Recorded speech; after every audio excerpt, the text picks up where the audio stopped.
saddex qaab oo la hubo oo loogu guulaysto kalsoonida xaaskaaga. Jahwareerka ugu xun ee aad naftaada ku ridi kartid ayaa ah in aad burburisid kalsoonida xaaskaaga. Way adag tahay inaad dib u dhisto. Si kastaba waxaa jiraan dhowr waxyaabood oo aad samayn karto si aad dib ugu guulaysto kalsoonida xaaskaaga haddii aad burburisay iyo haddii aadan weligaa burburin. 1. Noqo qof hufan. Waxaad u baahan tahay inay iyada kugu kalsoonaato.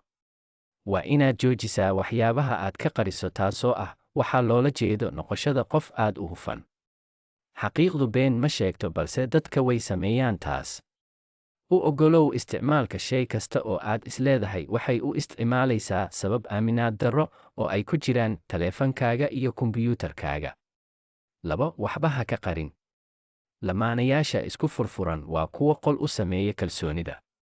Furfurnaanta waxay adkaysaa kalsoonida. Kanin ahaan waxba ha ka qarin xaaskaaga. Guurkaaga waa inuu noqdaa meelaad dareento kalsooni aad ku sheegto wax kasta. Fikradahaaga iyo dareenkaaga waa inay noqdaan waxay og tahay xaaskaaga. Taas markii ay dhacdo waxay xaaskaaga dareemi doontaa inay tahay qayb adiga ka mid ah, sidoo kale waxay sare u qaadi doontaa kalsoonida ay kugu qabto.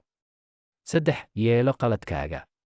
Markaad ogaato inaad samaysay wax aanan u wanaagsanayn ama dhaawacaya guurka, waa inaad ka raalligelisaa adigoo aanan lagu xasuusin.